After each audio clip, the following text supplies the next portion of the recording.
Welcome to Sloss and Humphries on the road. First of all, I want to thank everybody who has subscribed to Patreon. I appreciate that. To everybody who hasn't subscribed and you're listening late on the free channels, get your finger out. It's £3. You can part with it and you'll get to enjoy one extra episode per week. This episode, we've got Jack Traynor, who I discovered as a new comedian a couple of years ago. He's come on in leaps and bounds and he's come to joined me on the podcast to talk about his time as a foreign exchange drug dealer in China, the prison gigs he's been doing. It's an interesting conversation. I think you're going to enjoy it. And also, I want to tell you before the podcast starts, you can feel it coming, you can feel it brewing. I'm going to try and sell you tickets. I've got a tour starting this week. If you listen to the podcast as it comes out, this is the week my tour starts. 10th of October in Bristol, 11th of October in Bath, 12th of October in London in the Leicester Square Theatre, which might be sold out now because I just done the Palladium opening for Daniel Sloss, so if even a fraction of them bought tickets, then it is full. But please go and check, there might still be tickets left. And then on the 13th of October, I'm going to be in Chelmsford. So you've got 4 gigs to choose from this week, and if you want to come to any of the shows between now and December, go check my website, kaihumphries.com. If you're listening to this intro, I might sound a little bit distracted, and that's because there's a dog trying to lick my face. If you're watching it, you're welcome. Please come join me on tour. Go check my website. I'm coming all over Europe, a lot of the UK, and starts in Bristol on the 10th. I'll see you there. Whoa! Sloss and Humphries on the road. Muggins and cream and muggins, straight thuggin', living the dream. That's our intro. Fucking muggles. Tickling the clit inside your head that makes you laugh. They said it can't be done. Right, Jack, can we just talk about what's just happened? I'm getting deja vu here. We've just restarted the podcast after starting it, because why? We started the podcast, everything was going great, and then we realised that Kai hadn't plugged his mic in. And not just that, there was like no cable attached to it. Like it wasn't just like there was a loose end. Like, is this bit meant to be plugged into the roadcaster? I thought you were doing well. Like, you've got some mad Bluetooth setup or something like that. No, mate. I've just done a Kai. We call it. I mean, we've talked about it on the last podcast as well. Like, it's getting Carl doing a Kai every time. I do shit like that all the time. Like, it's the point now where I think it may be medical. What do you think, guys? I don't know if you can make fun of us anymore. I thought I hadn't started the camera there. I genuinely thought I hadn't started the camera. I'm having a fucking bad one. So anyway, let's reintroduce you, Jack, because we've talked about you on this podcast before. Because was it 2 years ago? Aye, I'm about 2.5 years in, so it would have been 2 years. 2 years ago, I picked you up off the streets. Aye, like a rescue. Like, quite literally picked you up off the streets. I'd seen you on Red Raw, and I fucking knew you had like fucking class straight away. Like, you know how sometimes you watch an act on stage and you're just like, oh, they might figure it out eventually if they keep going. I felt like he had something straight away. Like, I appreciate that. You just had that edge. Aye, it's probably I was forced to have that edge, man. Like, school in Cumbernauld, I couldn't fight, I couldn't run fast. Like, I had to just like take the piss out of people, and, like be the funny one. It's currency, isn't it? Oh, 100%. Because you've got a very bullyable face. Oh, with it, I do. Proper bullyable face. You need to make someone's life hell fucking with words. I'll lean into it as well. Like a Venus flytrap, I walk about looking like this. Because you'll have seen the picture of me when I was a kid. Oh, big prescription glasses. Because that hangs up. I had to be fucking ready with what was it? Was it Leslie Nielsen or fucking Steve Martin? Roxanne. Remember that way? He had a big nose. Nah, I was born 98, man. That's fucking. Oh, no, it was even before my time. This. Oh, ain't nothing. I'm talking about a film my dad would have used to watch. But he had all of the jokes for having a big nose before it got to him. Like, so people would take the piss out of his nose and then he would fucking 8 Mile it. Oh, yeah. And just do himself. That's how I enjoy the roast battles so much. Like, it's no that, like, especially when you're going up against like your pal or something like that. Like, you've done them with your pals like a million times. Like, it's just your actual giddy. You're like, I get to like just like gloves off, wind this guy up in front of everybody. It's so funny because there's a half a word roast. We were talking about this off air before when the mic wasn't plugged in. There's a have a word roast coming up in Liverpool on Saturday.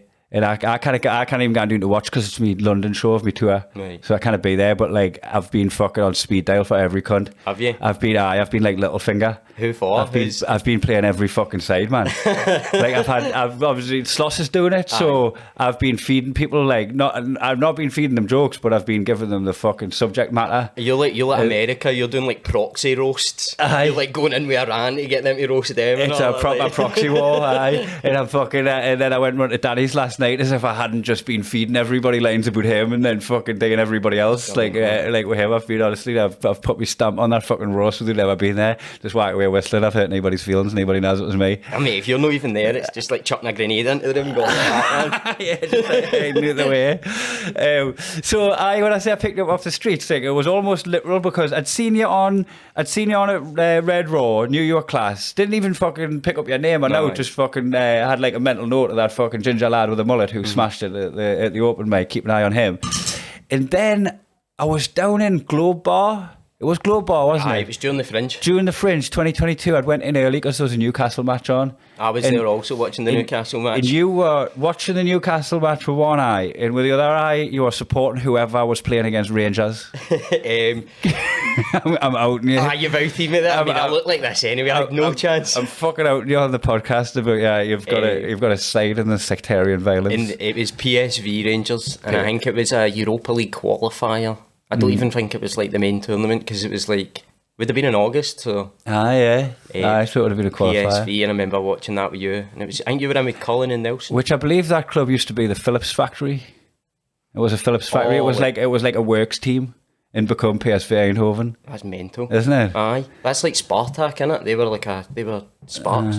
They were all electricians. I think all that would be a bastard, wasn't it? Right? I think like we're always on this podcast. There's not like I've said it a million times doing the lens. Right? Not a very big crossover with Daniel Sloss's fans and football fans. Aye. So we'll make this brief. Yeah. But imagine you worked for the fucking Phillips factory and you had your game and all that, and they started doing really well, and then they just started signing cunts. I'd be brilliant. You need to go back to the back shift. And then you're fucking grafting because you haven't got a place in the team anymore because you've been muscled out by fucking Edgar Davids. You would play out your skin, but like if you know that if you won that cup or whatever, like and you would be in the team next season, you'd be pulling off absolutely everything, so you weren't having to do a 95.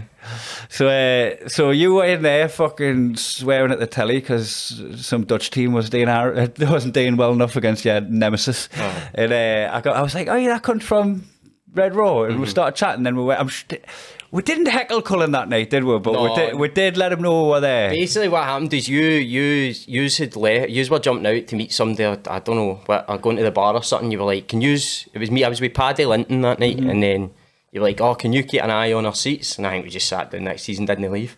Aye. And it just ended. Then we went. Just ended up following you about like a wee cat.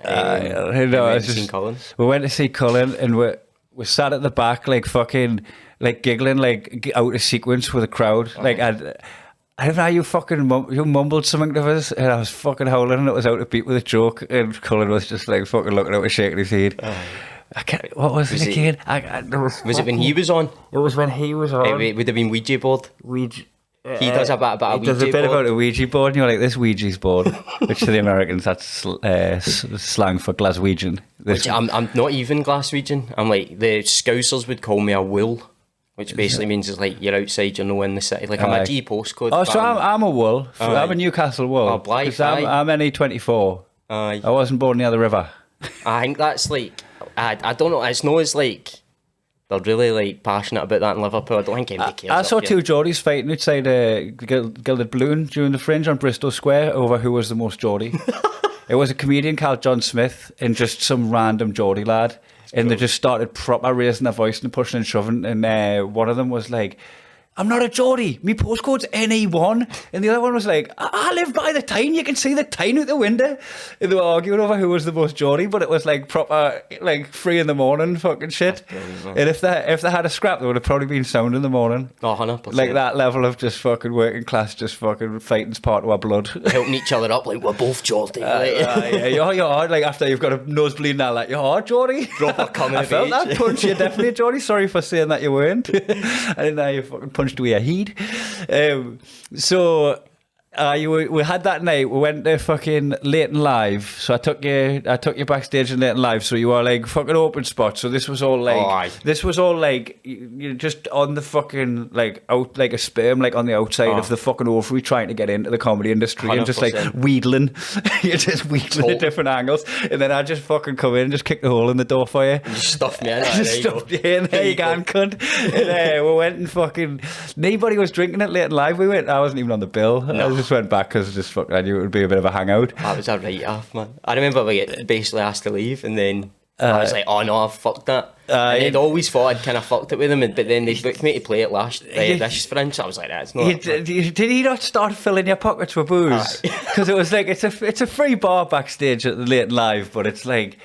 That's the sort of stuff that'll stop being a free bar if cunts come along and start filling their pockets. I was 6 months in, just seeing pound signs. Like, I think we were a couple of weeks into the Fringe, I was like, I'm rooked here, and there's just fucking like a pot of gold. Every time you're having a drink, you're like, that's £7 doing stairs. I was taking in a plastic cup. Plastic cup, that's £7. I'm getting in here. So you were fucking filling your pockets today. Because I remember people were asking us about that the next day. Just going, did he bring some fucking junkie off the street to raid the Late Live bar? It's hard to argue, you're like, I'd say, aye, but I think so, aye. But remember that I was paying it forward because that was me at some point. I know, positive, man. So we did that, and then I just fucking released you back into the wild again, and it was like a couple of weeks later. In fact, you know what? It was definitely a couple of weeks later because it was the beginning of September. I was booking the comedy tent at Lindisfarne Festival, which is a class little festival up in Northumberland, just on the coast. And it's like you don't even need your phone, because if you lose your mates, you'll find the cunts. Aye, it's great, lad. You stumble into your pals, don't you? And I had a spot still to fill on that, and I was like, oh fuck it, I'll just give it a jacket, full fee. And I was like, I'm sure, like, at the time you weren't like doing that many gigs for money. I think... and then I rang you with a free figure gig. Aye, I think the most I'd had for a gig before that was like 20, 30 quid. Aye. And then you had offered me that. It was just like, I was mid-power, I was in work, I was power washing, like blocks on the ground, and then my phone goes and I seen it was you and just turned it off, looked at the text, and then just went and handed the power wash. Yeah, I was like, mate, I'm going. I am aware, because I think you were like, it was something like, if I offered you the gig and you were like, I had to quit my job, and then it was like 2 minutes later, I've quit my job. You fucking, because you were scheduled in for the weekend. I just seen, I seen the money, it was 3 figures, I was like, that's me, man. I was phoning my mum, we've made it and all that. That's... I told you, I'm having to buy red panties. It's red panty night, ma'am. How much is left in the mortgage, you know? And then I come to pick you up for the festival and just fucking instantly introduced you to like my fucking most reprobate Geordie mate, Soppert and that. On fire, man. Soppert, who's probably fucking listening to you right now. Say hi, Soppert. We have dear friend Soppert. He'll be now, so we could say. Oh no, we're not allowed to say stuff like that. No. Fucking thinks he's Snoop Dogg, but he's a little bit scared if we fucking rat him out. There you go, dear. The edit point there, grassing somebody in. He was on cigarettes. He was those cigarettes he was smoking. Extra long skins, cigarettes. So I Soppert was there with all his fucking squaddy mates. That was and I just fucking chucked you in, just going, yeah, this is where you're camping with these guys. Yeah, you just let me go like a Beyblade. You just... I whisked you off. And we had a belt, I tell you, what a fucking weekend. Nelson was there and Ali come up for a brief visit. I remember, like, I would be drunk and then we'd just turn around to you, like, halfway through the festival and be like, mate, be like dancing, I'm like, mate, are we getting paid for this? I couldn't believe I'm at work. Is this work? Because you never had an opportunity to call it work yet, because you were spending more on train tickets than you were getting on the fare. I'd never had to write an invoice or anything before. I was like, this is professional as fuck. I was in a cafe Nero like that. Right, I know. I've got to give you alarm guns off at 6 a.m. because I've got to start writing. Hey, I did that, you know when I first went full time, I would fucking set up shop like I was doing a 9 to 5. Because I just felt like I had to be fucking doing something. I was like, if this is a job, I have to do it. And I had this blog that I did every day where it was called News for Dummies. Yeah, it might still exist. That'll be good for podcast material if you could sit and go through that, man. It's probably problematic. Like I'm talking like 2011 here. It was Jacker was a different time back then. It was a fucking different time, and I know how much my worldview's changed my opinions on shit now. We definitely need to find them then. If someone out there, we've got to find them. Oh, it exists. I don't think, someone find it.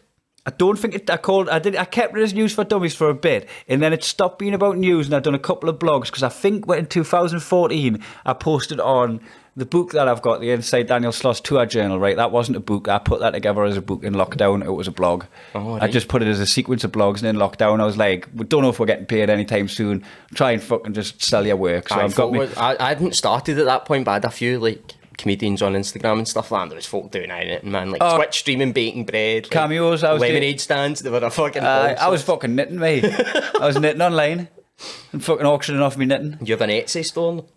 I had an Etsy store. In fact, you know what I still do, because that's where I sell, like, because I had that open, that's where I had me the book selling from Etsy. Oh, right. So I had the book selling from Etsy. Right, that's like, I thought you were selling like knitwear and all that. I did for a bit, but like it's fucking pointless, because like I ended up just giving them away. I would knit them on stream and then just fucking like do a draw to anyone that subscribed. I draw them out the hat and I send them the knitwear. So the subscribers, because they're like paying for a fee anyway to watch the stream, even though it's a free stream, they were like optionally, and, like, it's optionally donating. So I was like, fuck man, I'm selling this knitting, like they're paying for it anyway, but I kind of give everybody one, so I'll just auction it to one of them. So I just did it that way, and I did like auction off like little bits of fucking just like swatches with a badge on it, like, so you know, like buying a badge, but it was on a swatch of knitting, because that was the only thing I could rattle out quick to sell. So like I had them on for like a couple of quid, and then I had my books on, because everyone was just trying to find a way to just make an extra bit of fucking coin, not knowing when you could gig again.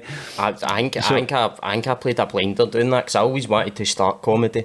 And then for some reason just never worked up the courage, and then COVID happened. And as soon as we came out of that, I was like, nah, it's fucking, I've got to start now. But I don't know, you hear some people talk about the comedy world like pre-COVID, and it just sounds like the Wild West, especially up in Scotland. But like, part of me's like kind of gutted. I miss some of the mad like cult gigs, like doing a Jongleurs or stuff like that. I had that was a rite of passage for a bit. It was like that's what Danny got slated a little bit off his peers for just fucking bypassing it. He didn't work his way through the Jongleurs gig. He might have done like one or two, like, but he never needed it. Yeah, well, he's doing all he instantly got back in Tyre's Roadshow and just had that thing of like didn't even work up to the headlining clubs, was just touring off his own name before that. So like so he bypassed the Jongleurs shit, but I was like, fucking, that's why I was forged in fire in them gigs. Like, it's nice because, like, you know, anytime a gig goes a little bit hostile now, or like, and a little bit leery, or like, I'm like, I've got the tools in the van for this. I never use them that often. It's probably what I could compare. Well, having not done one, the closest thing I could compare sounds like doing a gig in prison. There's like, because I remember, like, when you start out, you're just doing anything for stage time. You'll like host a bingo evening in a retirement home, like, you'll do anything. I always recommend that as well, man. Gig to the guy at the All Night Garage if you listen to it, day 25. 100%. Like, we got a run of like prison gigs, and it was like, oh, we're getting 20 minutes. We were all doing fives, and we're getting a run at like 20 minutes here. And it's not as if you die on your arse or like you do bad material, what they're going to do, tweet about it. You know what I mean? Use that one phone call. Exactly. Use that one phone call. Guys, phone chortle. Pulling a phone out his arse, telling like 3 stars. Like, do you know what I mean? Like, no chance. But you would go in and you would have to just like, you would have to be like on your toes and stuff like that. Do you do crowd work with them? You need to. I since I've got more comfortable and stuff, you do. Do you dare ask? Do you dare ask that question that could cause a lot of problems? Celtic or Rangers? No, no, I'm not that brave. Like, fuck that. There's some folk that sit like. What the thing that blew my mind was the perception I had. I was going to be like, right, they'll be in the orange jumpsuits and all that, or like they'll be in like the same sort of trackies. I walked in, first prison gig I done, guy in a Newcastle top. Oh yeah, of course. What's he doing up in Glasgow? Drug run? Oh, it's got to be. But it's fucking, just doing them, I think it's probably the closest you can get to a Jongleurs. I asked one guy what he'd done. Like, I was like, alright mate, what did you do? And he just very sheepishly was like, police assault. And it's hard being like, well, mate, but then it's terrible. Yeah. You should change. Reform. Shouldn't be doing that, but fucking get in, son. Get in, son, they're a cult. So, like, what size gigs we're talking then? Like, how many's in? So, it just all depends. Like, if you go to one of the bigger ones, like some like Berlin. We've done Berlin during the Glasgow Comedy Festival, which is the big one in Glasgow. And they've got like an old sort of old style building, and we've done one in their theatre, and I think there's maybe about over 100 people. Oh, that's good. Yeah, because I didn't know why, but I just thought it would be like, I don't know, like 2 dozen.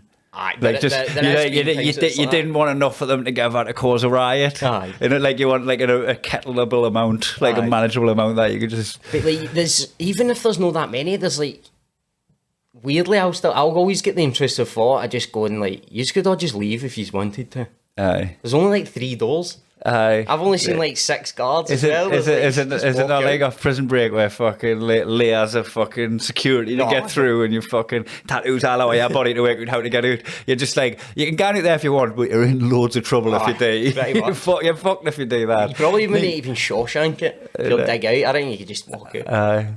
If they all just decided, like, we're leaving.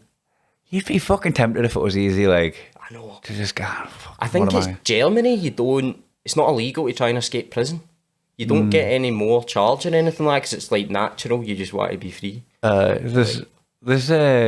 I've also just pulled that out my arse. I'm forgetting this has been recorded. Oh, well, fucking mate. I'm like 85% of Germans, aren't it? Yeah, mate, this is what the podcast is. It's just us fucking bullshitting with confidence. There's a Twitter account, an Instagram account that does Swedish prison or British student accommodation.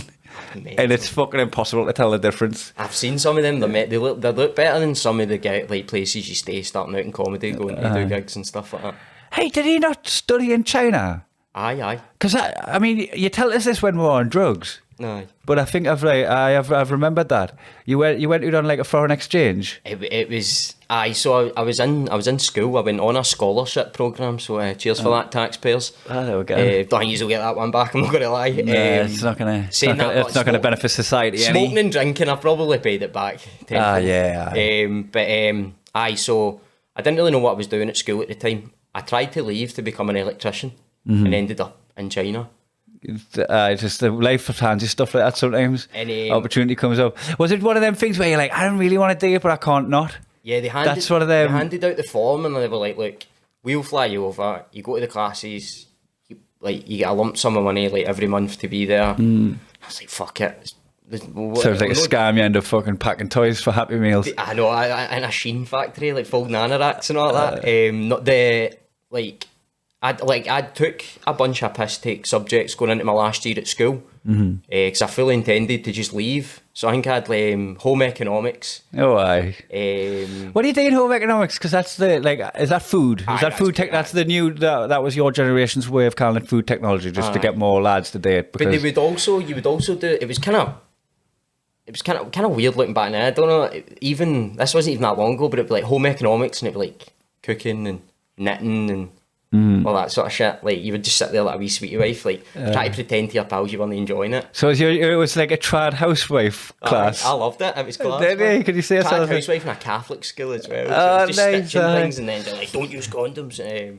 Class. Mate, I had 1 year in a Catholic school. I moved schools because fucking I got me bully battered.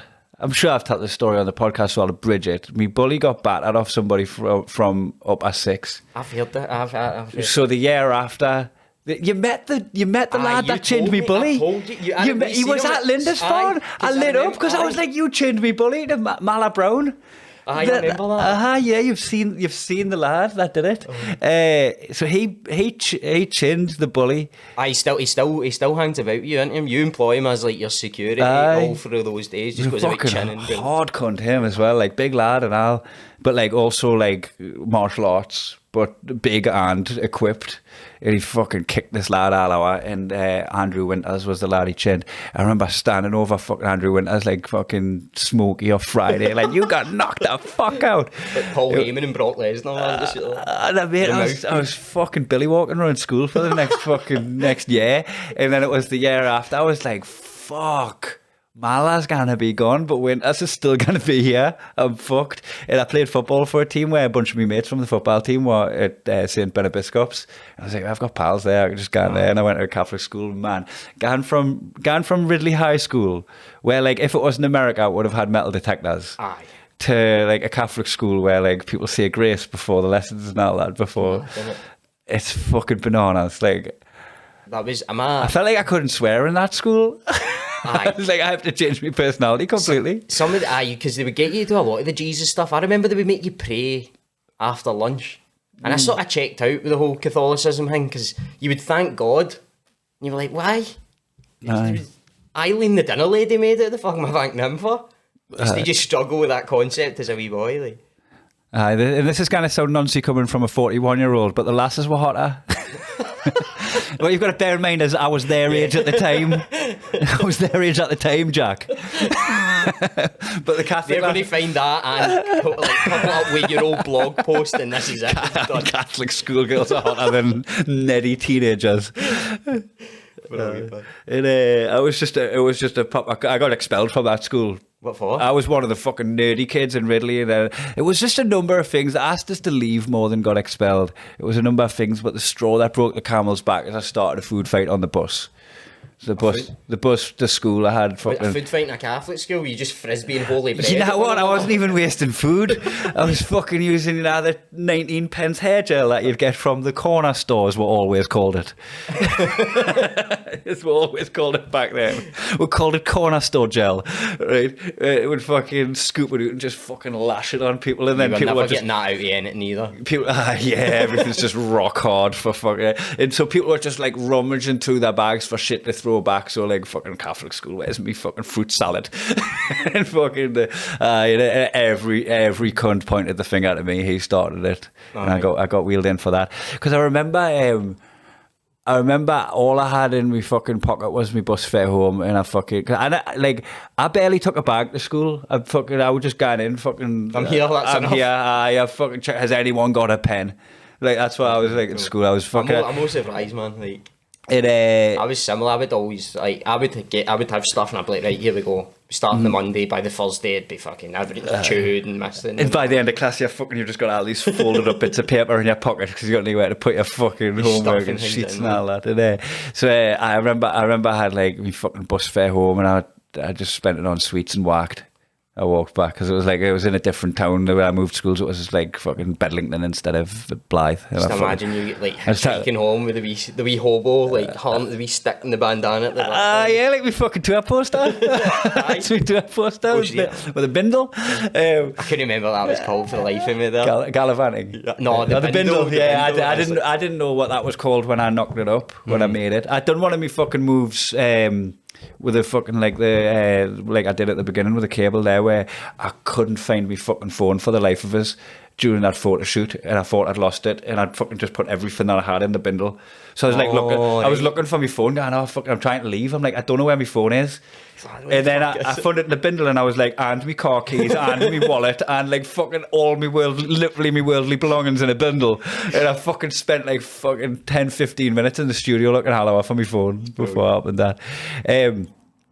Because I remember fucking having to break it at my parents, and I'm like, oh, when they find out they're going to lose their benefits because I'm not in school. Catholic school as well, you've got that extra like God banishing you as well. Yeah, I got in trouble for fucking I don't get into heaven now. That was mad being a non-Catholic in a Catholic school because I just had to like watch mass from the sidelines as everyone had a bit of Jesus' body. That was like, there was always that as well. I remember there was a Mormon in our class. Was there? That blew my mind. Just an outsider. Yeah, just different religion. Like, what's your God? What is their God? Their God's just like a fucking... boy? It's a rehashed Jesus, isn't it? I've seen Book of Mormon, so this is my... And I've been to Salt Lake City and walked around Mormon Mecca. Because I had this thing, right, where Elliot Steele was going through a dry patch with girls. Jeez. And I went around all the different faiths of places and went and lit a candle and prayed in that, like, for an Instagram story. So I was in Salt Lake City. I praying to the Mormon God for Elliot to get laid. And then I was in Rome and I went to the Vatican. I was in the Vatican, like, praying for Elliot Steele to get laid. I just fucking done this fucking, I went to the mosque in Edinburgh and all that, like, just done this fucking tour de faith trying to get Elliot's dick wet. Stop a mountain in Tibet. Yeah. Casting some fucking bones into so it was so I have seen a little bit of the Mormon faith, and it does seem like it does seem a little bit too modern, like Scientology, like they've just made something up. Aye. Like it feels like they've made up a religion in the information age where you can disprove it immediately. I think so much shit's like that, man. Yeah, like at least like a lot of the big ones, you know, like the top four. Aye. Like let's go and like Judaism, Islam, Christianity. Yeah. That's what else. Who's the top? Who's the Tottenham? Who's the Tottenham of this? who's the Spurs? Butter.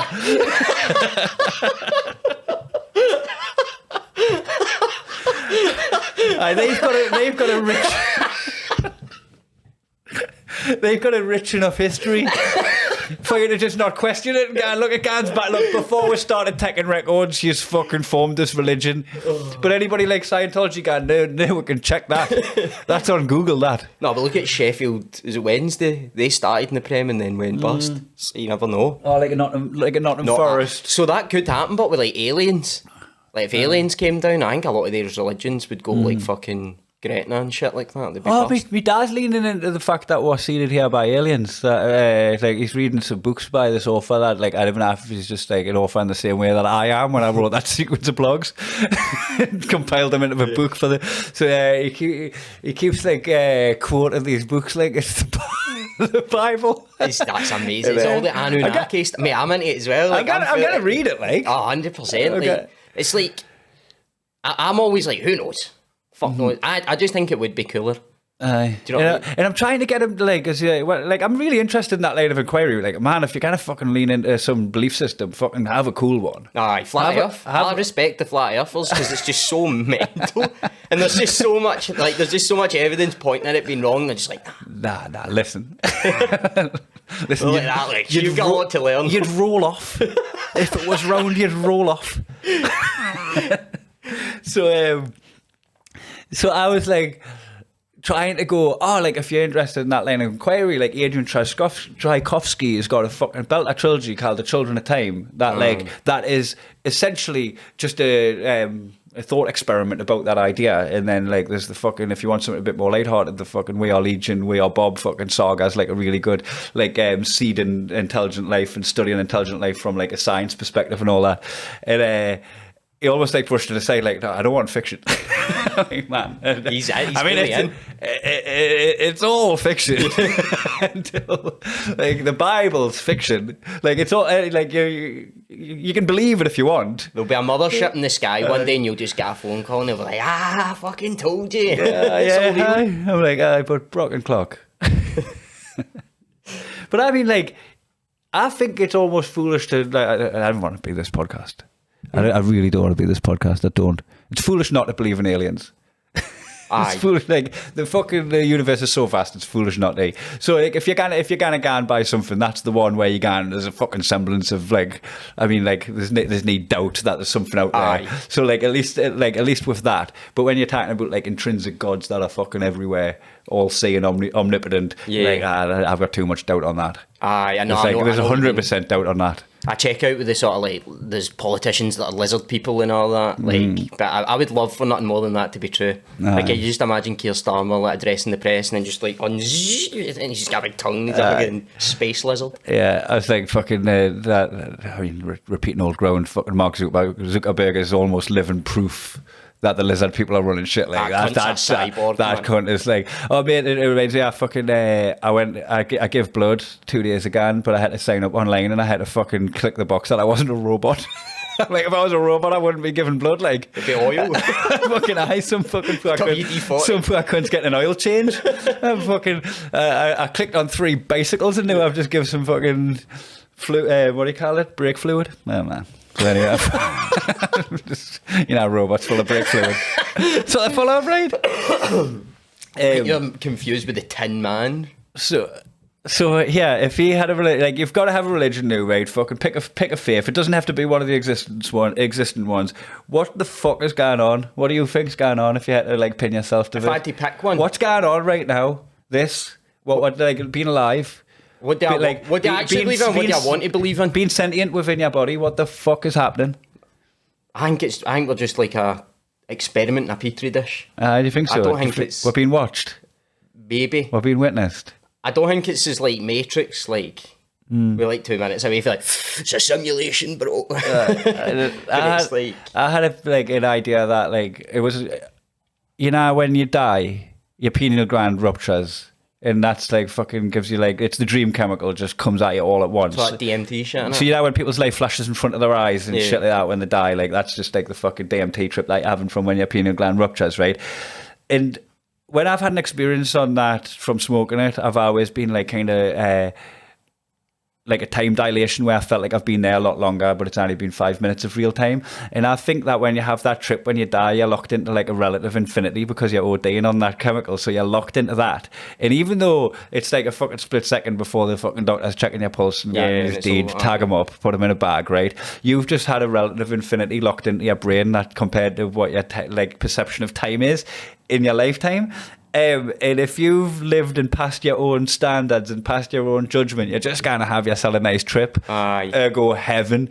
And if you've been a cunt and you're living with guilt and jealousy and fucking like just a bunch of like just negative emotions, and you get that fucking chemical dump and it locks you into like all that fucking shit that you're dealing with in your head because you've been a bad person, you've stole, you've fucking taken advantage and all that, like then you're living with yourself in a relative infinity, and that's your hell. So I think I totally stand by, like, there's nothing, like, I don't think anything's so much put with here. I don't think anything's watching over, but I do think if you don't pass your own judgment, you're in for a fucking bad time when you trip your bollocks off. I think I like you're gonna have a bad trip. That's how your life ends. You don't even need to go as far back to death. Like you'll know if you take any like psychedelics or anything like that. If you're not in like a positive headspace, it's hell. So it's probably just that on like steroids. It's all setting and everything with hallucinogenics. You've got to be in a good place for it. So I think just fucking find yourself in a good place. You die and enjoy the ride. Is that not terrifying? But like, imagine you have this big like. Well, you've just got a lot going on. Like imagine you have this big DMT loop and it's just you go to your work.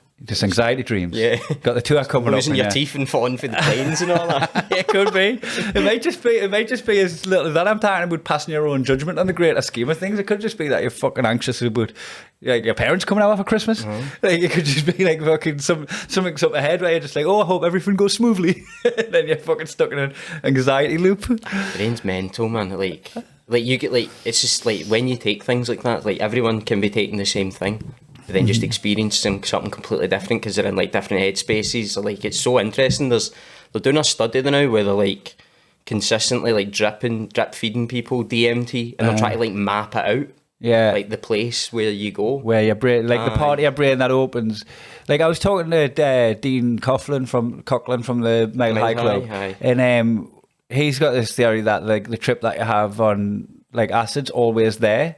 And when you take acid, it just brings the filter down that makes your brain process things and make everything have order and look normal.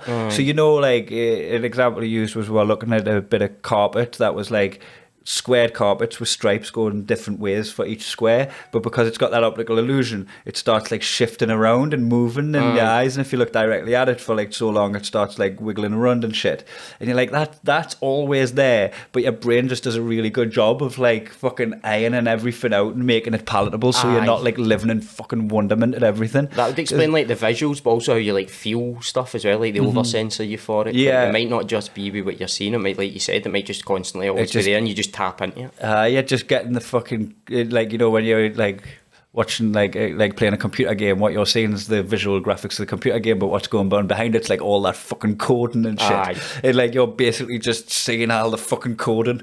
That's because it's like, well, everything's just energy, isn't it? You know, like if you put your hand on that table and it stops and it feels solid and my hand's not going anywhere, right? But if you zoomed into a micro level, there's the fucking nucleus of the atom, the electrons spanning around, and the majority of that atom is mostly nothing. Like there's mostly nothing there, and that is every single atom that's making up my hand, and that wood is mostly like it's 99.999% fuck all. It's just energy that's stopping my hand pressing through that table and passing through, but there's enough mass that my hand should just pass through it quite easily. I started feeling the table there, like I didn't believe it's not fucking there, mate. It's barely there. It's fucking 0.0 recurring 1% there as far as matter's concerned, and the rest of it's energy. Is that I can't remember what it is, but it's like it might be the same principle as like if you just hit your hand off the table, like if you've done that like an infinite amount of times, eventually your hand would just go through it. Yeah, because you're fucking... Not like you're smashing... Like one of these Shaolin Monk. Like a Shaolin Monk video. If I smash my hand off the table much more, Matthew, my producer, is going to fucking send us an angry text. That's what's going to happen. Because it's rattling up the mic. Dave Logley had a fucking really good bit. I don't know if he still does it anymore, and I am going to butcher it. Just basically about that concept, but the whole fucking punchline was about so he didn't actually touch the stripper. I love a big convoluted payoff, man. There's some of my favourite style of jokes. Like there's these sort of like old pub jokes you get as well, where it's just going on and on and on, and then it's just some stupid review. They're the best then, because like them old pub jokes, because you can make them as long as you like. Aye. And like all it is just about having that confidence to just sit in that pocket of silence while you're doing storytelling, because you know the punchline's kind of come, and often the punchline's better the longer you leave it and the more you colour the story in. I'd love to write one. Like imagine that being your comedy legacy. Like just 20 years time, you just hear your joke getting told at a pub. Do you know, I used to, it's not the same because the punchline's hack, right? But when I started out, when I was an open mic, I used to end my set about when I would stay out, my mum would call us in for like my bath's ready or whatever, and I would never want to go in. I always wanted to be the last one staying out, so I hid from my parents, and I made the story go on for as long as I possibly could without going our time, right? Because I'm just at the end of my set, and I'm like, this is going until the fucking light flashes. Balls in the corner flag. The balls in the corner flag. And I would tell the story about like, I can tell the panic in their voices, they're shouting at us because they can't find us on the street, but I'm sat there curled up, like I'm like not having a good time, I'm not playing out anymore, I'm busting for a piss now, I want to go in, but I can't show my face because I'm They think you've been stolen by Terry. Yeah, Pino Terry's got us. And then the finders and the fucking bollockers and the kickers up the stairs, and the fucking bath's cold when I get in, and I'm grounded for a week. And then I ended up with like, imagine how much trouble Madeleine McCann's going to be in. And that was the punchline. So the punchline was just an open spot doing a Madeleine McCann joke, but the feed line was just me just painting the picture of us fucking hiding from my parents while they're looking for us on the street. You should bring that back. You could just shop out and change it. I just wouldn't be in trouble now. She's an adult. You hadn't grown me. I'm 21. You'd a couple of weeks there for Jay Slater. You could have knocked out the park with that, man. Yeah. Fucking Jay Slater. I wonder what they've done with all that money.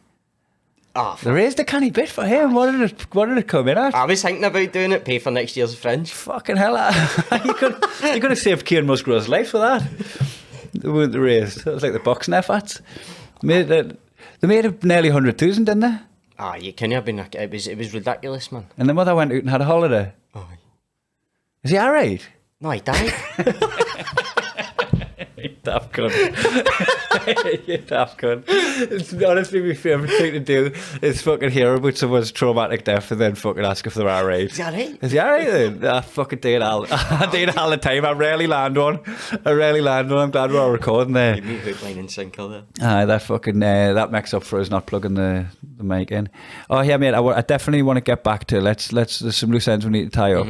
I definitely want to get back to you traveling through China just because the opportunity arose. So it sounds mental, but the only reason I picked to study Mandarin, and the only reason I ended up living in China for a year, is because they told us that if we took the subject, they would take us to China Buffet King for free. So I was like, oh my mates, like if you're gonna get free scran if you can't have a different continent for 2 years, you're gonna get a bite to eat. No, so I never even. I thought I only signed up because I thought they were taking us to the one in Glasgow. Okay. So I thought they were just taking us to a school trip, like, we'll go to China Buffet King and then we'll come back, and then because it got so much funding for like the Chinese government and stuff like that. It was mental. Let's get this straight. You thought you were signing up for a dinner. So the only reason I signed up was because I was trying to get the dinner. Right. And then I ended you were up going to get the dinner class. and then pie them. Aye. And I ended up doing the class, and then I was like, this is a piss take. I'll just stick with it. Right. And plus, I'm getting my dinner. They eventually never even took us to China Buffet. You didn't even get your food? But they just gave us out these forms. They're like, look, we've got a scholarship programme. My cousin was a teacher at the time, so I got her to do the form for me. Well, shit, if it's fraud now, but fuck it. Got her to do the form, and then I got the interview and just went in and was sort of talking shite and stuff like that. So did you go over to learn Mandarin? That was the course that you took? Aye. And did any of it stick? None at all. None you couldn't even do some basic like ULPC and kind of shit. I could do like, but the thing is, like, I've tried to do it on stage as well. But anytime I speak to someone that looks like me, speaks Mandarin on stage, especially in like comedy clubs in Scotland, they're just like, he's just making racist noises. Especially when you slip the word Starbucks in there. What Glaswegian audience are going to go, wait a minute, that was Cantonese, that wasn't Mandarin, like they've got no chance. But so you look like you're even if you spoke fluent Mandarin, it would look like you were one step away from doing the eyes. Because it's a tonal language, you have to do an accent. Yeah. Like it's because it's like so like Joel and Joel. Joel. It's like one's 9 and one's alcohol. Oh, really? Joel. I've not done it in ages, but it was I went over there and then studied for a year, and then it's the only time I'd ever been to university. We were initially in a college, and then we got chucked out the college because the college got caught embezzling funds for the Vietnamese government. Oh, really? So they got. So you were sports washing. Aye, they were doing some sports washing too. They were like, we'll just get a bunch of Scottish kids. No one will know. We'll give them a lump sum of money in a country where it's like 40 pence for a deck of snow and just like fucking 50p a beer. Aye. It was carnage. I was 18. I had no like. Get us to cut this if you didn't want to talk about it. But what you're dealing out there as well. I was selling a wee bit of weed, like just to. Like, because you could either, you had to do like a job, like you could tutor. You could like. You had to do a job just to show you could work. So I just started a network of crime. I would have traded opium if I could, like the old days, man. But like, you had to do something. A lot of people done tutoring. I tried that. And I'd be sitting, I'd be like, A's for Apple and all that. I was like, I'm fuck doing this. I'll risk the death penalty. Yeah. I can't sit and fucking... So instead of teaching English, because like, if anybody that, like, if we're American listeners, we've got a lot of European listeners as well. There's some people in India who, like, there's people listening in a second language as well. Like, if you've got this far... Oh, God. Like, my accent is normally bad enough. But, like, Danny's Scottish accent is, like, you can tell he was born in England. Aye. And then we had Roscoe on, which is, like, fucking... Aye. That is, like, you're doing your degree there with listening to Roscoe. You're, like, the master's degree. PhD. Yeah, you're, like, the fucking higher learning fucking Scottish accent. Aye. I've been conscious of clearing it up as well. Like, see if I go to Edinburgh, I sound like gigs out there, I sound completely different. Like, You start going, eh? yeah, yes. Do you know what I mean? It's like fuck those and all this. It's so much different. I struggle to find the balance where I listen to. I've got a special. You'll be able to hear it. I've got a special on my website from 2017, and I can tell then that's when I was having the English lessons was around about that time, like 2016, You sound like 17. Oliver. I was just over enunciating. I hadn't. Paedophile Terry. Exactly. I wasn't. I was pulling back too far. Right. Like where You can lose a bit of your fucking mojo then. Do you know what I mean? I was Like, listening back to it going, I sound posh. Like, I sound posh in this fucking special I recorded in Morpeth, which is like the posh end of Northumberland, if I'm going to be honest. I got off at a train station, is it? That's why I always laugh there when there's fucking chavas, because we call chavs chavas. When there's chavas in Morpeth, I'm like, no, you're not. But yeah, That's stolen valour. both your parents are working. You had a decent amount of pocket money as a kid. You're fighting back against... None of your tracksuits had holes in them. Fuck off. Any hot rocks in your trackies. I feel like to be a chav, you've got to have a little bit of struggle behind you, otherwise you're culturally appropriating. Yeah. But yeah, I done that special in Morpeth, which is a nice little fucking retirement village compared to Blythe, right?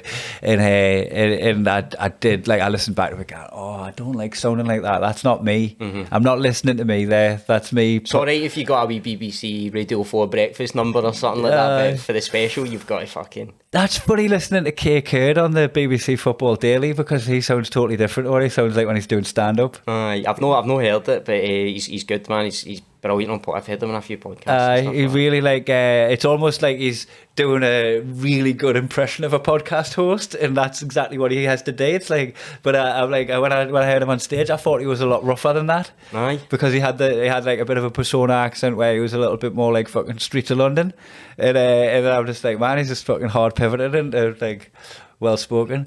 But I felt like mate, I'd do the same thing. See for the fee, I'd be like fucking Downton Abbey, man. No bother. Fucking too, right? Yeah, because I was recording it, because I was in my fucking home turf, and I can talk how I want at them gigs, and I really just fucking go back to me like the way I do speak. But because I was recording it, I was thinking about I was thinking about the people that were listening overseas and stuff like because I've got a different delivery style when I'm gigging in Europe, when I'm gigging in the UK, and then a different. Is it just like what's the main difference? The difference is I'll finish my words. I'll say, instead of givers, I'd say give me. Right. Instead of I'm gone, I'm going.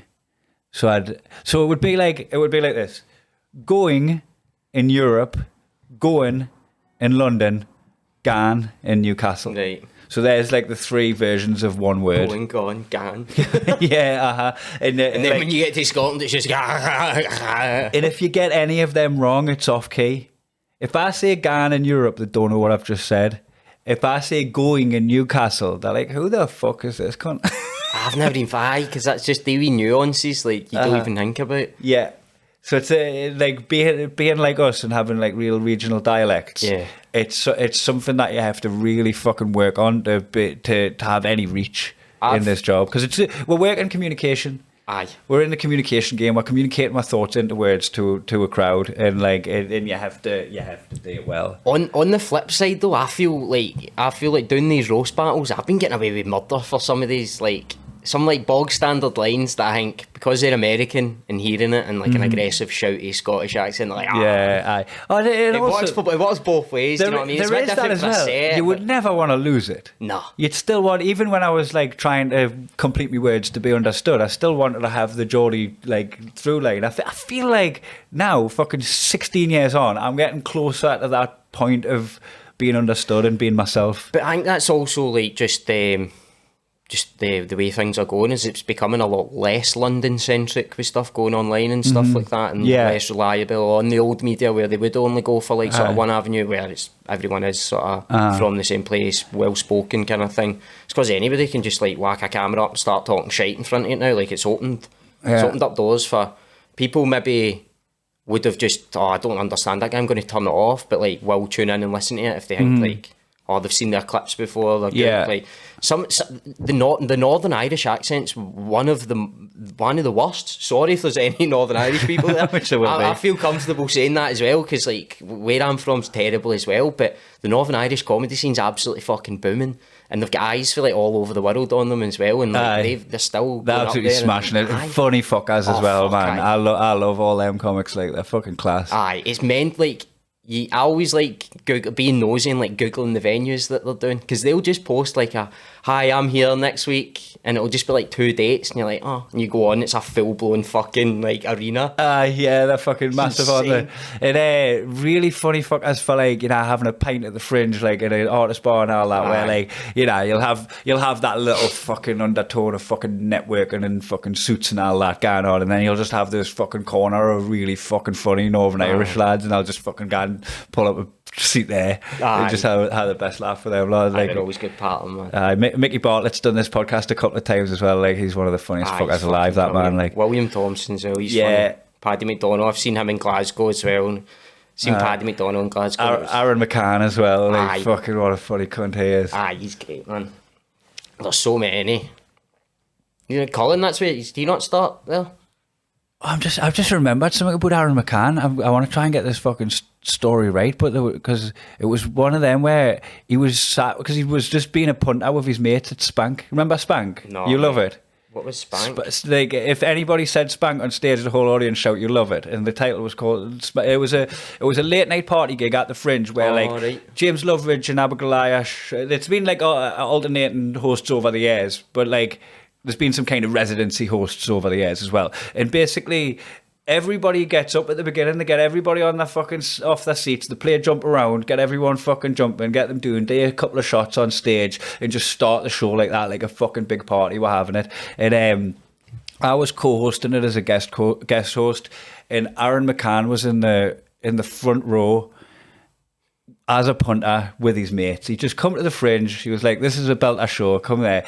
And it was something along the lines of a fucking act had dropped out, and I was going, "Aaron, do you want to do the gig? But like, should we do it? Like, I'll just get chatting to you and ask you to give it a go." Like pull it like a plan. Like I pulled him with the crowd as like a punter that had never done stand-up comedy before, and he come on. That's fucking and genius. he played it genius, because like he played it like that kind of giddy I shouldn't be here. Yeah. Like he knew his job, he knew what he had to do. He knew he couldn't come on and just fucking be like sharp as fuck. He knew he had to come on and look a little bit bashful. Aye. You know, just be like, and then get like a bit of fucking head of steam, and then like I could talk about this, and he fucking like as if he's just clutching stuff out of the air. Man, the kid fucking smashed it.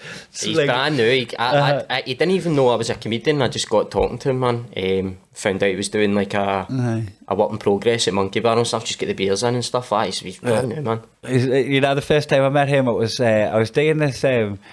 this like kind of tour of Ireland, but it wasn't me tour. It was just a tour of club gigs. Aye. And this just like comedy adjacent, like comedy fan had put it on. Just went, oh, I'll hook you up with all these clubs. This was back in 2014, I think it was.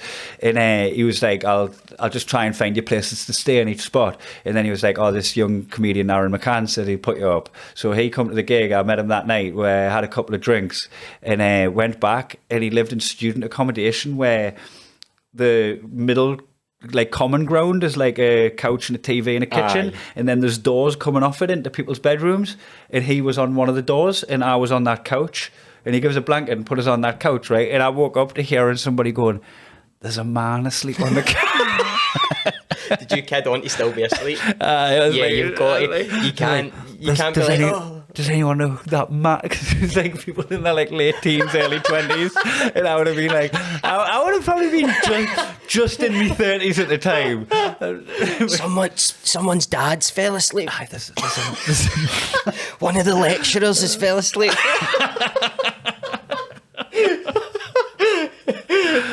oh man. Here, you look at the boiler. He's fell asleep. He's fell asleep looking at the boiler. He's got his craft today. His wife's been ringing him. His phone's got 67 missed calls. Oh man, fucking funny that, like. And then the next day he was like, oh, I've got to take you to this restaurant. And we went to a crisp sandwich shop. There was a fucking pop-up. There was like, I think they were doing it to take the piss out of, you know, when that would have been the start of the hipster revolution. Oh, like the places in London that would like serve a Cereal. fucking gravy at a welly boot and charge you like 40 quid. and all that. Make you have a dog dish. Like it was the wave. I think it was ironic. I think they put it in as an ironic fucking gesture towards that, because it was only like a pop-up thing that stayed there for a little while. But you'd go in and you can't just get fucking Monster Munch on white bread or whatever, and they fucking charge it £2, flatten it with a hand. And he was just fucking howling at the concept of it. He was like, I've got to take you to this place. We went fucking had a crisp butty in the middle of Belfast. Oh, it's fucking mental. I weirdly think that would make it, seeing the right area opened at the right time, that would make a killing. Aye, just somewhere that's Just like like just after work, but just before you go on a night out. See if it was just in that wee window in there, that they would pocket clean up. between meals. Yeah. Fucking filling up at 11 o'clock. There's something to snack on before you. So fucking that's the Belfast lads. I don't have Belfast on the tour. That's a gross oversight. That's I need to do that. Are you going to Ireland at all? I'm going to Dublin, Right. and it's mad because like people pop up, you know, when you put a tour on. Like I put an announcement yesterday with all the tour dates, and people were like, "Fucking come to Limerick" and all that. And I'm like, I'd actually fucking love to do that. Like I want to just like focus on a place and go, how about we'll do like a little tour of this gaff Aye. and go around doing that. But at the minute, it's got to be a bit broader, where I'm a little bit like fucking capital cities and places that are like have already got like a known audience. Is but there I think anywhere you're not played yet that you're looking forward to? I'm doing another part of Slovenia because we've done Ljubljana a bunch of times. I think you told me that was unreal when you've done that, Slovenia. Absolutely class, but like we had a bit of a sabbatical from doing it because I fucking chinned I battered a Russian bloke in a hostel, and I felt like I was in trouble there. I felt like I was wanted for a little bit. It was just this. The Russians, they would have came after you, but they would have just rubbed something on the door and you'd have had a heart attack. It was fucking. It was out of hand. It was. We had a lock-in at a hostel that used to be like an old jail, so it was a little bit like you could go down into the dungeons. It's quite on and the nose. shit. And it's in like a place called Metlakova, which is like a kind of child's park play area that's just been graffitied and taken over by adults who drink out of a fucking bag of cans. And it's just a drinking area, and the houses around it like just turn their living room into somewhere they'll sell cheap wine. So the people that are like touristy and hanging out in the spots, it's just like hanging out with your mates in the park, but every cunt's doing it. You were doing a gig there? No. This is just a built apart of the world that me and Sloss discovered when we're travelling in Ljubljana, and we always tend to go there and just fucking go and get some fucking house wine, get some house wine and fucking go and drink it in the park when there's always just Americans there and shit. And we ended up in a lock-in in this hostel playing pool, and the bar manager went out to have a smoke, and this fucking Russian guy ghosted in and started helping himself from the bar, and the only people that were in the building drinking was me and Daniel and people who were staying there. Yeah. So it wasn't open to the public, and they just had this fucking guy in, and Daddy was like fucking outside having a smoke, and the bar manager was like, I don't know what to do. He's come in, he's taking the booze, like he was like trembling having his fucking cigarette, the bar manager. And Daddy was like, hey, you just asked him to leave, I'll go and have a word with him.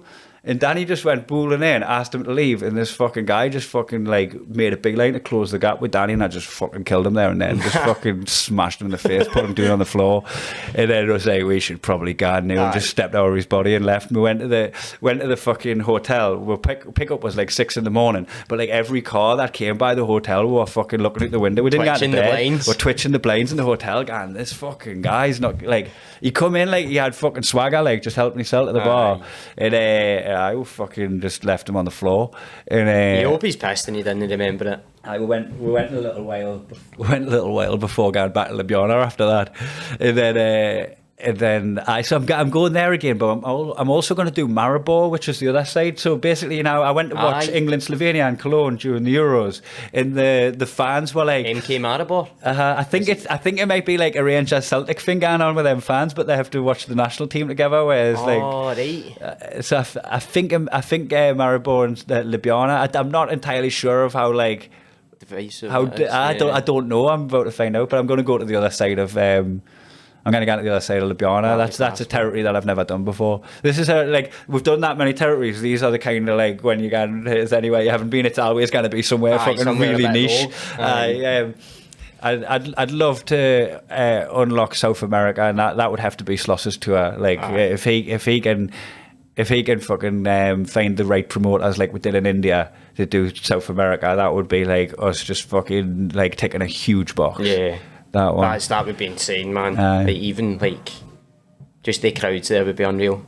And then think of the piss ups after it as well, man. I mean, it would also be a little bit dangerous now. Like, this is a little bit of a fucking concern there. A corporate for the cartel. Yeah, fucking. I don't know. Like, again, it would have to be Sloss's tour, but I don't know if he's the stock for the job.